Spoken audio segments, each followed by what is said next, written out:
I got food in my mouth. Ladies and gentlemen, welcome to Amsterdam Talk Season 4, Episode 4. Tonight, we bring you ex-collegiate ball player Terry Tucker, who's a motivational speaker. So before we get started, Terry, tell us about yourself. Well, Ron, thanks for having me on. I'll let you chew and I'll talk here for a minute. I was born and raised on the south side of Chicago. I am the oldest of 3 boys. You can't tell this from looking at me or from my voice, but I'm 6'8" tall. And as you mentioned, I played college basketball at the Citadel. I've got a brother who's 6'7", who was a pitcher for the University of Notre Dame's baseball team. Another brother who's 6'6", who was drafted by the Cleveland Cavaliers, the National Basketball Association.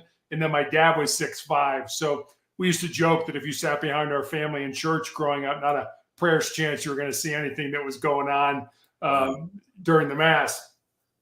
So when I graduated from the Citadel, I moved home to find a job. I was actually the first person in my family to graduate from college. And I'm going to date myself a little bit, but this was long before the internet was available to help people find employment. Fortunately, I found that first job in the marketing department at the corporate headquarters of Wendy's International, the hamburger chain. Yeah. Unfortunately, I lived with my parents for the next 3.5 years as I helped my mother care for my father and my grandmother, who were both dying of different forms of cancer. As I said, professionally started out at Wendy's, became a hospital administrator after that, and then made a major pivot in my life and became a police officer. And part of what I did during my law enforcement career was I was a SWAT team hostage negotiator. After that, I started a school security consulting business, coached girls high school basketball. But for the last 11.5 years now, I've been battling a rare form of cancer, a rare form of melanoma. Okay. So how is that? Now I got to ask you about the SWAT negotiation. Is it really like the movie The Negotiator? Is that how you really did it? Are you talking about the Samuel L. Jackson movie? Samuel L. Jackson movie. No. I mean, Samuel L. Jackson was, almost next to God with that guy. I mean, the guy did everything. He was amazing. No, it's not really like that. We do it as a team. There'll be one person that's actually on the phone or on the headset negotiating. Sitting right next to that person will be another negotiator that's listening to what's going on. And then there'll be 3, 4, 5 more people kind of working the crowd, getting information. Why are we here? What precipitated this? Why did this person do this? Whatever we can get. So as the primary, you may get a note from the secondary that says, don't talk about his mother. Because the team found out that he had a big fight with his mother and he barricaded himself in his room with a gun. So it was more of a team approach than just one person doing everything. Okay. All right. I got it. I just wanted to ask that. Was it the same way? Sure. But, normally in those movies, there's always one guy, but this is a new light to it that you say you got a team. It's like 4 people. Exactly. So, yeah, I just thought it was just like one. I mean, like even in Die Hard, there was just one out there talking to Bruce Willis. Exactly. Yeah, I know. Right. I mean, that part is true. I mean, there is just one person talking, but like I said, there's a lot of stuff going on behind the scenes with other negotiators that know what kind of information we're looking for, that we want, that we could use to help to get the person out. So it's definitely a team approach. Okay. So you developed these 4 truths, as far as like to encourage and guide and support, when you speak. So could you tell us about these 4 truths that you developed? Sure. These 4 truths are really something that I think I've learned over my entire life, but they've really kind of come together during these last 11.5 years as I've been dealing with cancer.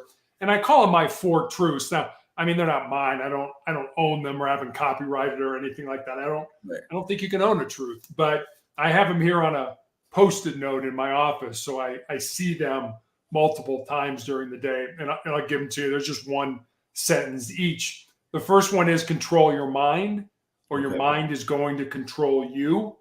The second one is embrace the pain and the difficulty that we all experience in life, and use that pain and difficulty to make you a stronger and more resilient individual. The third one is more of a legacy type of truth, And it's this: what you leave behind is what you weave in the hearts of other people. Mhm. And then the fourth one, I think, is pretty self-explanatory. As long as you don't quit, you can never be defeated. So I kind of call these four truths sort of the bedrock of my soul. I just think they're a good place for people to try to build a quality life off of. Right. So how do you actually control the mind? Because the mind is actually powerful. So it can actually, like you said, it can control you. So how do you tell someone, like, you got to control it? Yeah, the mind is powerful. I mean, it's powerful enough. It emits enough energy that it can light a 25-watt light bulb. All our brains. That's how much energy that the brain puts out. How do you control it? You basically do hard things. Let me rephrase. You probably callous it more than you control it. Okay. And the way you do that is you do hard things. And I do this every day. I recommend to everybody, whether I'm on a podcast or I speak to them in person, do one thing every day that scares you, that makes you nervous, that makes you uncomfortable, that's potentially embarrassing. Excuse me. It doesn't have to be a big thing, but if you do those small things every day, when the big disasters in life hit us, and let's face it, they hit all of us. We lose somebody who's close to us. We get let go from our job and find out we have a chronic or a terminal illness. You will be so much more resilient to handle those things when they present themselves. So a real easy thing to do is do things you don't want to do. I want to go to the gym, or I need to go to the gym. I don't want to go to the gym. Go to the gym. I need to study for this test. I don't want to study for that test. Study for the test. I need to clean the house. I don't want to do that. Clean the house. I need to go to the grocery store. I don't want to do that. Go to the grocery store. Those things that you don't want to do, that just gets your brain to a point where it can handle difficult things. It can handle uncomfortable things, but we don't like to handle uncomfortable things. We like it just, hey, it's comfortable. It's familiar. The way things are right now is good, and just leave it alone. Mm-hmm. But that comes from our brain. And if you can't control your brain, you can't control your body. And I'll give you one story. When I was growing up in Chicago, Bobby Knight, who just died, was the basketball coach at Indiana University. Mm-hmm. And I played high school basketball against Isaiah Thomas, who played for Knight and eventually went on to win a couple of NBA championships with the Pistons. And we would see each other in the summer when we would come back to Chicago. And I remember talking to him about Knight. And he said, yeah, Knight's got this quote that goes, mental is to physical as 4 is to 1. So here's this great coach, teaching premier athletes to use their bodies to be great basketball players on the court. But what he was really saying with that quote is that your mind or your mindset is 4 times more important to your overall success in life than anything your physical body's going to do. Right. Oh man. So, okay. So I'm guessing, but I should say, you said you've been dealing with this chronic disease for 11 years. So that's what you had to wind up doing to control yourself to, over your mind. Absolutely. And I don't want, Rod, you to think, or even your audience to think that I don't have bad days. I mean, I do. I mean, I am still treated every 3 weeks at the hospital. I go Monday through Friday. I get infused with a drug that beats me up. I shake, I throw up, I do all kinds of fun stuff. I have bad days. I get down, I cry, I feel sorry for myself. I'm a human being. I mean, I'm not Superman.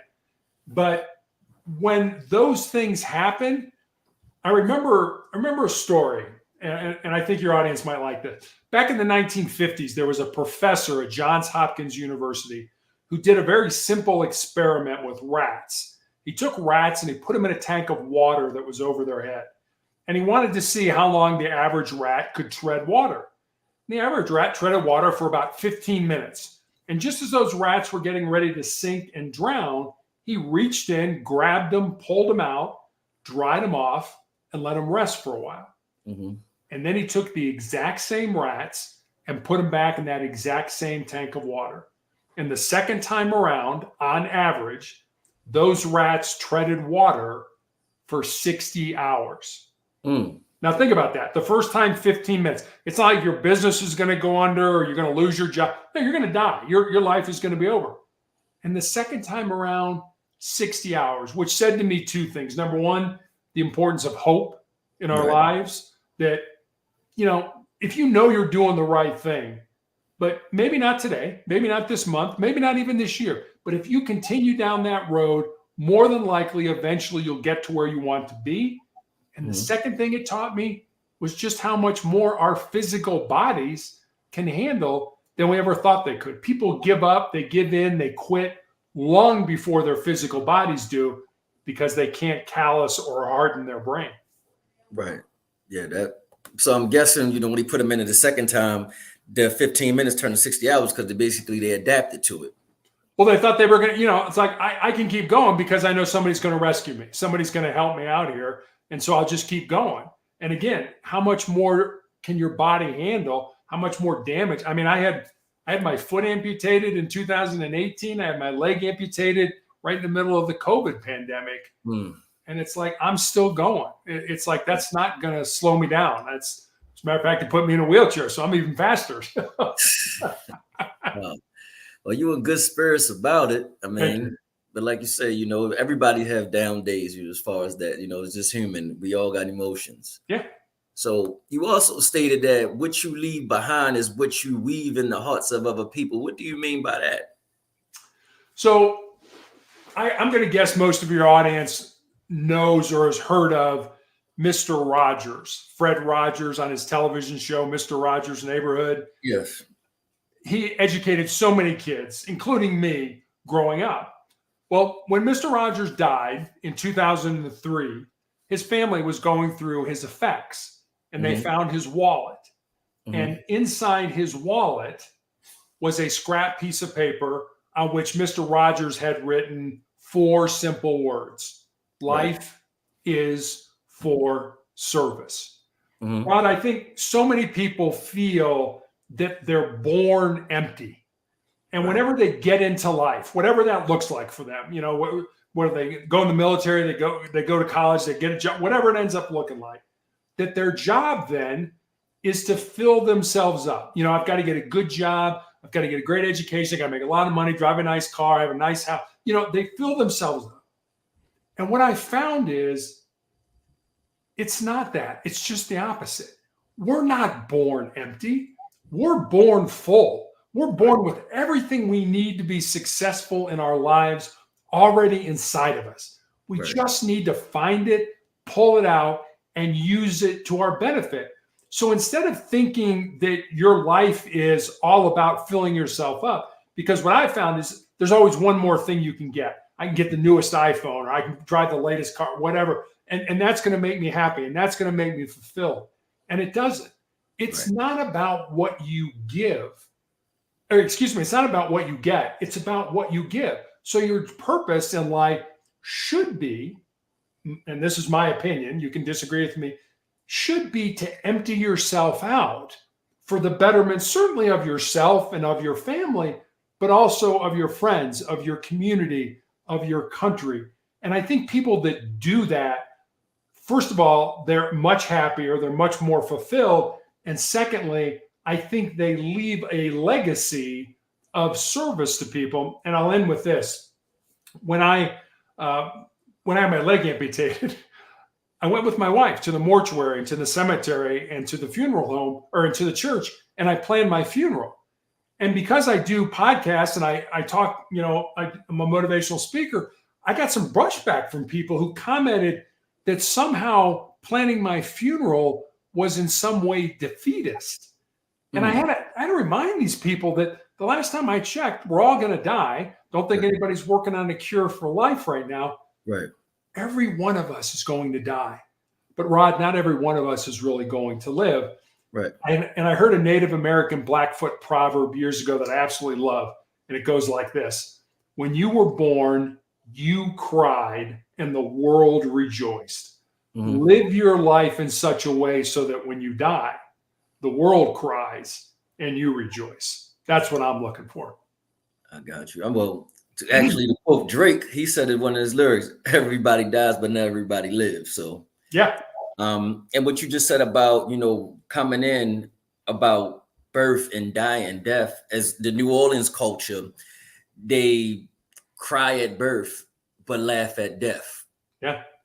It's like total differently because they don't see you passing on. They like you transition, but we're going to celebrate you. You know, Yeah, and that's just it. And we should celebrate each other. We should, I should be happy when you're successful, but we tend to sort of get out of our own lane. You have a purpose in life. I have a purpose in life. Your parents have a purpose. I mean, everybody has a purpose in life, but we tend to look at other people and not be thankful or grateful for what they have. Now we want to be jealous. It's like, wait a minute, you're driving a nicer car, you're making more money, or you're better than I am. I can't be happy for you. I want what you want. Well, my life isn't your life. Your life isn't your siblings' lives. So don't go to the point where, hey, I want what they want. Why do you want that? Just because they have it? Or is there a clear reason that you think that should be part of your journey?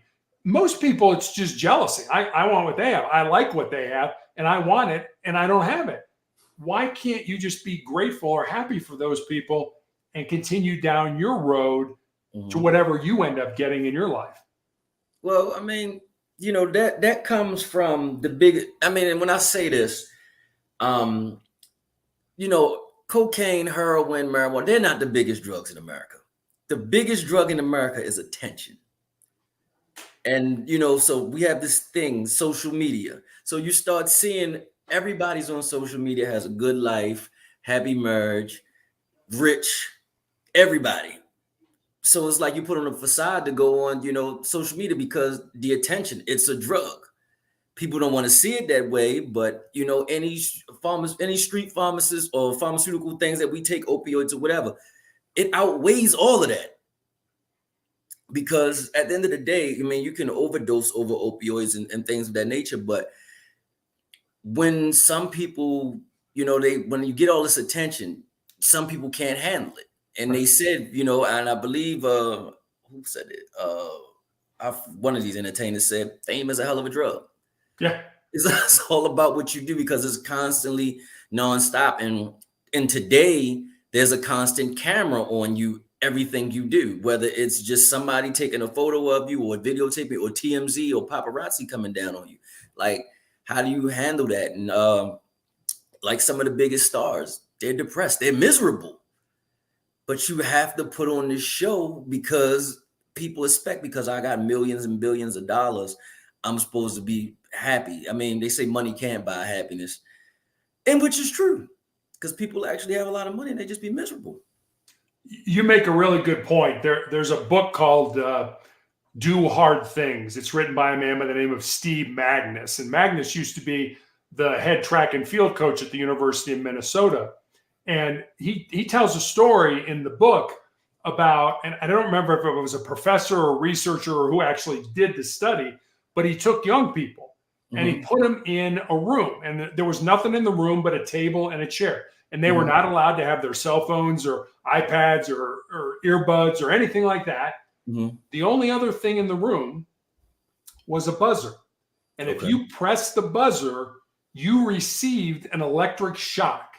Right. 68% of the men and 25% of the women pushed that buzzer, including one guy who pushed it every 5 seconds. And the conclusion was, just like you say, these people they are nobody. They are addicted, as you say, they are addicted to social media. They are addicted to what somebody in their peer group or their friends group or whatever said about their clothing or their hair or their jewelry or whatever it is. Why are you letting somebody who's never walked 1 minute in your shoes occupy space in your brain? I always say they living in your head rent free. Yeah, exactly. You're right.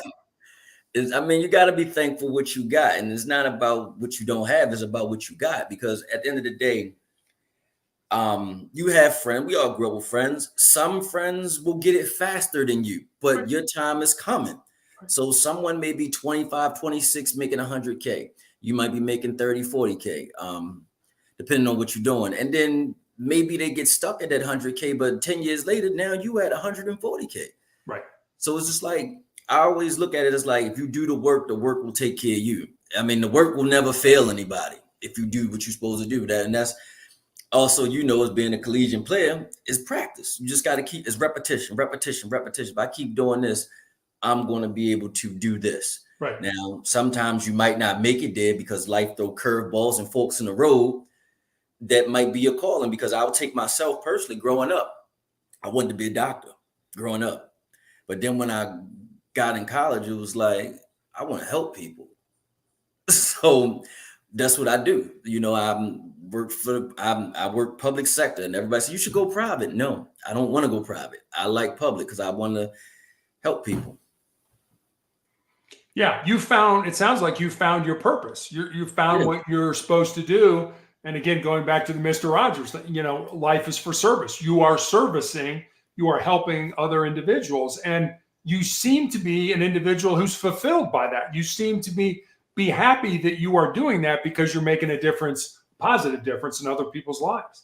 Right there. I mean, that's what I wanted to do. I was like, the money don't matter, because the fact is, well, the money does matter because I have to pay my bills, but sure, nobody's ever gotten rich being in public service. Right. So, that's one thing my chief always say: if you're looking to get rich, this the wrong industry for you. I mean, and I don't want to get rich. I mean, if it comes, it comes. But as far as being able to change one person's thought or help people out, that's like, that fulfills me. And I can go to sleep at night like, well, you did this today, and that goes from there. Absolutely. So we had a couple minutes left. So this book that you have, Sustainable Excellence, what is that? What inspired you to write that book? Yeah, Sustainable Excellence was really born out of two conversations that I had. One was with a former player that I had coached in high school, who had moved to the area in Colorado where my wife and I live with her fiance, and the four of us had dinner one night. And I remember saying to her after dinner that I was excited that she was living close and I could watch her find and live her purpose. And Rod, she got real quiet for a while, and then she kind of looked at me and she said, well, Coach, what do you think my purpose is? I said, I have absolutely no idea what your purpose is, but that's what your life should be about. Finding the reason you were put on the face of this earth, using your unique gifts and talents, and living that reason. So that was one conversation. And then I had a young man reach out to me on social media from college, and he said, what do you think are the most important things that I should learn, not to just be successful in my job or in business, but to be successful in life? And I didn't want to give him that, get up early, work hard, help others. I didn't want to give him the sort of cliches that we all know. And so I started taking some notes, and eventually kind of had these 10 thoughts, these 10 ideas, these 10 principles. And so I sent the principles to him. And then I stepped back and I was like, well, I got a life story that fits underneath that principle. And I know somebody whose life emulates this principle. So literally during the 4-month period where I was healing after I had my leg amputated, I sat down at the computer every day and I built stories, and they're real stories about real people underneath each of the 10 principles. And that's how Sustainable Excellence came to be. Got you. So I just was Googling something, knowing you. So it popped up that you have, you did a podcast on reinventing yourself to live extraordinary lives. I've done probably 600 podcasts. So yes, I probably did that one. Yeah, it just popped up because actually I was going to try to find some old Citadel stuff for you and just like, let's see him in action real quick. This was a long time ago. This was, I'll give you a quick story about that. So I graduated from college in 1982. Okay. It was Michael Jordan's freshman year at North Carolina. Right. So we play what's called the North-South doubleheader. The Citadel's in South Carolina. So they took the Citadel and Furman, and they took North Carolina and North Carolina State, and we played at the Charlotte Coliseum. So on Friday night, I play against Jordan. 1982 was the year North Carolina won the national championship. The following year, 1983, Jim Valvano and North Carolina State won the national championship. And so Saturday night, we get to play against Valvano. So unbeknownst to me, in the course of a weekend, I get to play against two national championships teams. Fast forward, say 20 years.